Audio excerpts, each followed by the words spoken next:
ಆತ್ಮಕ್ಕೂ ಅನಾತ್ಮಕ್ಕೂ ವ್ಯತ್ಯಾಸ ಹೇಗೆ ತಿಳ್ಕೊಳ್ಳೋದು? ಮೊದಲು ನಮ್ಮ ದೇಹದ ಪಂಚ ಇಂದ್ರಿಯಗಳ ಆ ಕ್ರಿಯೆ, ಅದರ ಲಿಮಿಟೇಷನ್ ಸುಲಭವಾಗಿ ಗೊತ್ತಾಗುತ್ತೆ. ಕೆಲವು ವರ್ಷಗಳ ಮೇಲೆ ಒಂದು ಲೈಫ್ ಸ್ಪ್ಯಾನ್ನಲ್ಲಿ ನಮ್ಮ ಕಣ್ಣು ಕಾಣಲ್ಲ ಸರಿಗೆ, ಆಮೇಲೆ ಮೊಬ್ಬಾಗಿಯಾಗಿ ಕಾಣೋದೇ ಇಲ್ಲ. ಭಾಳ ಲಿಮಿಟೆಡ್ ನಾವು ಗ್ರಾಸ್ಪ್ ಮಾಡೋದು ವಯಸ್ಸಾಗ್ತಾ ಆಗ್ತಾ. ಕಿವಿನೂ ಅಷ್ಟೇ. ಈ ಪಂಚೇಂದ್ರಿಯಗಳಿಗೆ ಒಂದು ಲಿಮಿಟ್ ಇದೆ. ಅದರಿಂದ ನಮಗೆ ಗೊತ್ತಾಗತ್ತೆ ಇದು ಶಾಶ್ವತವಾದದ್ದಲ್ಲ, ಇದು ಇದೆ, ಹಾಗೆ ಅದು ಹೊರಟೋಗೋದು. ಆತ್ಮದ ಸ್ವರೂಪ ಏನು? ಲಕ್ಷಣ ಶಾಶ್ವತತೆ, ಚಿರಂಜೀವಿ, ಸದಾ ಇರುವುದು, ಹುಟ್ಟಿಲ್ಲ, ಸಾವಿಲ್ಲ, ಬದಲಾವಣೆಗಳಿಲ್ಲ, ಯಾವಾಗಲೂ ಕಾನ್ಸ್ಟೆಂಟಾಗಿರೋದು. ಯಾವಾಗ ದೇಹದಲ್ಲಿ ಯಾವುದು ಕಾನ್ಸ್ಟೆಂಟು, ಯಾವುದೂ ಕಾನ್ಸ್ಟೆಂಟ್ ಇಲ್ಲ. ನಮ್ಮ ಇರುವಿಕೆ ದೇಹದಲ್ಲಿ, ಈಗ ನಮ್ಮ ಇರುವಿಕೆ ದೇಹದಲ್ಲಿ, ಆ ದೇಹ ಇರಲಿ ಇಲ್ಲೇ ಇರಲಿ, ನೋವಿರಲಿ ಇಲ್ಲೇ ಇರಲಿ, ಏನೋ ಒಂದು ನಾನು ಇದ್ದೀನಿ ಅಂತ ಸಾರ್ತಾ ಇರೋದು ಆತ್ಮ. ಇದು ಹಾಗೇ ಇರುತ್ತೆ. ಈ ದೇಹ ಹೋಗುತ್ತೆ, ಇನ್ನೊಂದು ದೇಹದಲ್ಲಿ ಹೋಗಿ ಸೇರಿಕೊಳ್ಳುತ್ತೆ. ಅದರಿಂದ ದೇಹ ಭಾವನೆ ಎಲ್ಲಿರುತ್ತೋ ಆ ಲಿಮಿಟೇಷನ್ ಗೊತ್ತಾಗ್ತಾ ನಾವು ಅದರಿಂದ ಬಂಧಿಸ್ಕೊಳ್ತೀವಿ. ಅಂದರೆ ಅದು ನಮ್ಮನ್ನು ಬಾಧಿಸುತ್ತೆ. ನಮಗೆ ಬಿಡಬೇಕಲ್ಲ ಅನ್ನೋ ಅಟ್ಯಾಚ್ಮೆಂಟ್ನಲ್ಲಿ ನೋವಾಗುತ್ತೆ. ಅದಕ್ಕೆ ಸಾವಿನ ಭಯ ಬರೋದು, ಇನ್ಸೆಕ್ಯೂರಿಟಿ ಕಾಡೋದು. ನಮ್ಮ ಮನಸ್ಸು ಕೂಡ ಮಾಯೆ.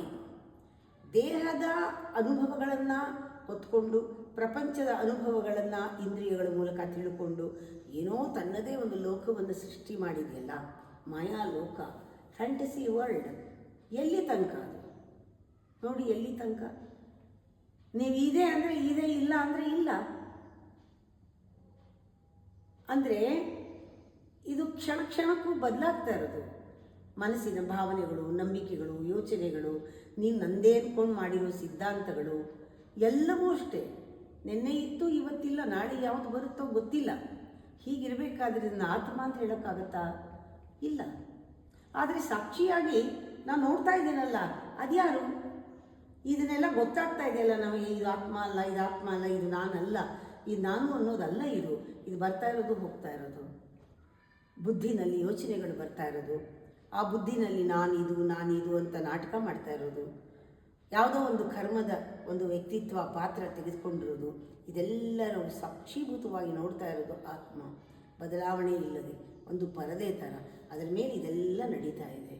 ಆತ್ಮಕ್ಕೂ ಅನಾತ್ಮಕ್ಕೂ ವ್ಯತ್ಯಾಸ ಒಟ್ಟಿಗೆ ನೋಡುವುದಿದೆಯಲ್ಲ, ಅದು ಸಾಕ್ಷಿ ಅಂತ ಹೇಳ್ತಾರೆ. ಆತ್ಮಕ್ಕೂ ಸಾಕ್ಷಿ ಅನ್ನೋದು, ಸಾಕ್ಷಿ ಟು ಸಾಕ್ಷಿ, witness to witness, knowing the knower, ಅದು ಜ್ಞಾನ. ಎಲ್ಲವನ್ನು ತಿಳ್ಕೊಳ್ತಾ ಇರೋದೇ ನಿಜವಾದ ಜ್ಞಾನ. ಹಾಗೆ ನಿಜವಾದ ಜ್ಞಾನದಿಂದ ಆತ್ಮ ಅನಾತ್ಮವನ್ನು ನಾವು ನೋಡ್ಬೋದು ಬೇರೆ ಬೇರೆ.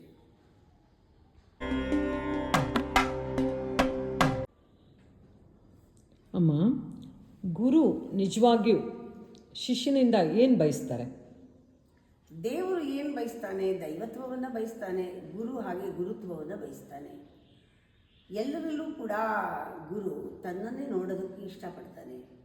ತನ್ನಲ್ಲಿರೋ ಜ್ಞಾನವನ್ನು ಅವನು ಎಷ್ಟರ ಮಟ್ಟಿಗೆ ಉಪಯೋಗಿಸ್ತಾ ಇದ್ದಾನೆ, ಎಷ್ಟು ತನ್ನ ಕೊಟ್ಟ ಜ್ಞಾನದಲ್ಲಿ ಅವನು ಬೆಳೀತಾ ಇದ್ದಾನೆ, ಎಷ್ಟು ಬಿಡುಗಡೆ ಮಾಡಿಕೊಂಡಿದ್ದಾನೆ, ಎಷ್ಟು ಅದ್ಭುತವಾಗಿ ಅವನು ಪರಿವರ್ತನೆ ಆಗ್ತಾ ಇದ್ದಾನೆ, ಇದೆಲ್ಲ ನೋಡೋದಕ್ಕೆ ಬಹಳ ಇಷ್ಟ. ಒಂದು ಬೀಜ ಹಾಕಿ ಗಿಡ ಬಂದ ತಕ್ಷಣ ಒಂದು ಏನೋ ಅಚ್ಚರಿ, ಅದನ್ನು ಜೋಪಾನವಾಗಿ ನೋಡ್ಕೊಳ್ಳೋದನ್ನು ಹೇಳ್ಕೊಡ್ತಾನೆ ಗುರು. ಆಮೇಲೆ ಅದನ್ನು ಹಣ್ಣು ಬಿಡೋವರೆಗೂ ಬಿಡಬೇಡ, ಇದನ್ನು ಕಾಪಾಡುವಂಥ ಜ್ಞಾನನ. ಅದರ ಫಲ ಬಂದಾಗ, ಶಿಷ್ಯ ಬೆಳೆದಾಗ, ಶಿಷ್ಯನಿಗೆ ಅನುಭವಗಳಾದಾಗ ಗುರು ತುಂಬಾ ಸಂತೋಷ ಪಡ್ತಾನೆ. ಹೀಗೆ ಗುರು ಅವನ ಅಂತರ್ಯಾಮಿಯಾಗಿ ಅವನಿಗೆ ಸದಾ ಕಾಪಾಡೋದಕ್ಕೆ, ಸದಾ ಇರೋದಕ್ಕೆ ಇಷ್ಟಪಡ್ತಾನೆ. ಗುರುವಿಗೆ ಬೇಕಾಗಿರೋದು ಶಿಷ್ಯನಲ್ಲಿ ತನ್ನ ಇರುವಿಕೆಯನ್ನು, ಶಿಷ್ಯ ತನ್ನೊಳಗೆ ಗುರುವನ್ನು ಸದಾಕಾಲ ಆ ನಿಕಟವಾದ ಸಂಪರ್ಕದಲ್ಲಿ, ಆ ಸಾನ್ನಿಧ್ಯದಲ್ಲಿ ಶಿಷ್ಯ ಇರುವುದು ಗುರುವಿಗೆ ಬಹಳ ಹೆಮ್ಮೆ ಕೊಡುತ್ತೆ, ಶಕ್ತಿ ಕೊಡುತ್ತೆ, ಸಾರ್ಥಕತೆಯನ್ನು ಕೊಡುತ್ತೆ. ಅದಕ್ಕೆ ಗುರು ತಾನು ಕೊಟ್ಟ ಜ್ಞಾನ ಶಿಷ್ಯನಿಗೆ ತಲುಪೋದ್ರಲ್ಲೇ ಅದು ಬೆಳೆಯೋದ್ರಲ್ಲೇ ಅವನಿಗೆ ಸಂತೃಪ್ತಿ.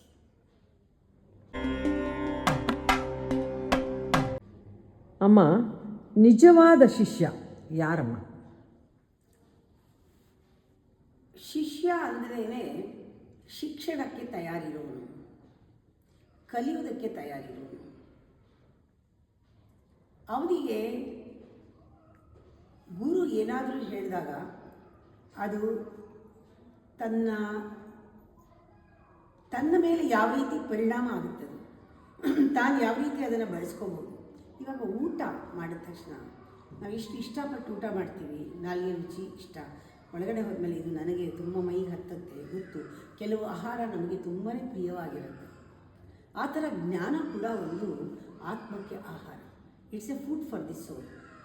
ಗುರು ಕೊಟ್ಟ ಜ್ಞಾನ ಆತ್ಮಕ್ಕೆ ಆಹಾರವಾಗಿ, ಅಂದರೆ ತನ್ನ ಆತ್ಮದ ಹತ್ತಿರ ತನ್ನನ್ನು ಕರ್ಕೊಂಡು ಹೋಗ್ತಾ ಇದ್ದರೆ ಒಳಗಡೆ ಜೀವಕ್ಕೆ ಖುಷಿ ಆಗ್ತಾ ಇರ್ತಾರಲ್ಲ, ಅಂಥವರೇ ನಿಜವಾದ ಶಿಷ್ಯ.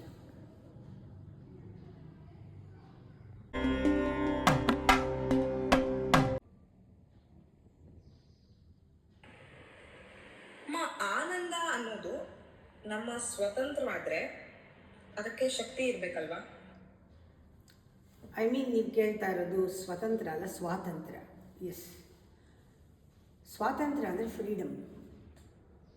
ಫ್ರೀಡಮ್ ಯಾರು ಕೊಡೋದಲ್ಲ ಅಲ್ವಾ. ಆ ಫ್ರೀಡಮ್ ಬೇರೆ, ಬಂಧನದಿಂದ ಬಿಡಿಸ್ಕೊಳ್ಳೋದು ಹೊರಗಡೆ ಅದು ಬೇರೆ. ನಾವು ನಮ್ಮ ಸ್ವರೂಪದಲ್ಲಿ ನಾವು ಸ್ವಾತಂತ್ರ್ಯರೇ. ಆ ಸ್ವಾತಂತ್ರ್ಯ ಕಂಡುಕೊಂಡ ತಕ್ಷಣ ಬೇರೆ ಎಲ್ಲದರಲ್ಲೂ ಸ್ವಾತಂತ್ರ್ಯ ಇದೆ. ಎಲ್ಲಿ ನಾವು ಬಂಧಿಸ್ಕೊಳ್ಳೋದು ಹೊರಗೆ, ಒಳಗಡೆ ಬಂಧನ ಇಲ್ಲ ನಮಗೆ. ಆ ಬಂಧನದ ಬಿಡುಗಡೆನೇ ಸ್ಪಿರಿಚುಯಾಲಿಟಿ, ಮಾಯೆಯಿಂದ ಬಿಡಿಸ್ಕೊಳ್ಳೋದೇ ಅಲ್ವಾ.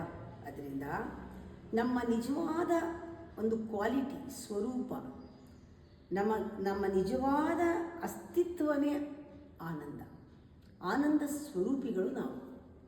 ಅದರಿಂದ ಅಹಂ ಬ್ರಹ್ಮಾಸ್ಮಿ ಅಂದಾಗ ಎಷ್ಟು ಅದರಲ್ಲಿ, ಆ ಸಿದ್ಧಾಂತದಲ್ಲಿ ಎಷ್ಟು ಶಕ್ತಿ ಇದೆ. ನಾನು ಆನಂದ, ನಾನೇ ಆನಂದ, ಸಚ್ಚಿತ್ ಆನಂದ ನಾನು.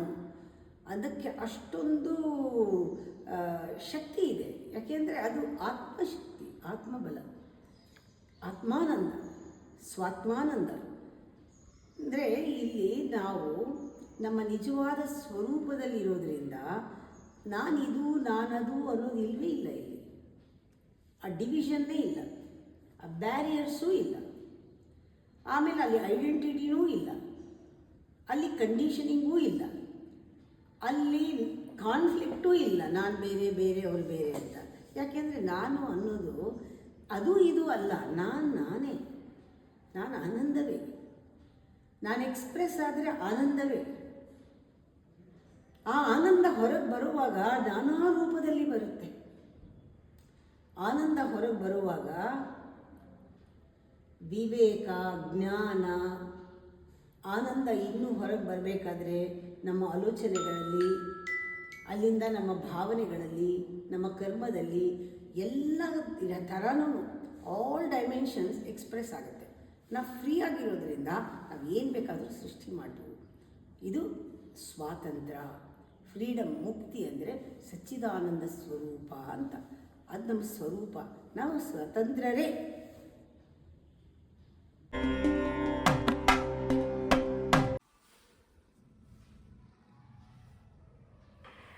ಸಂಬಂಧಿಕರನ್ನೆಲ್ಲ ಬಿಟ್ಟು ಬಿಡೋದು ಸನ್ಯಾಸನ? ಸಂಬಂಧಿಕರನ್ನೆಲ್ಲ ಬಿಡುವುದು ಸನ್ಯಾಸವೇ?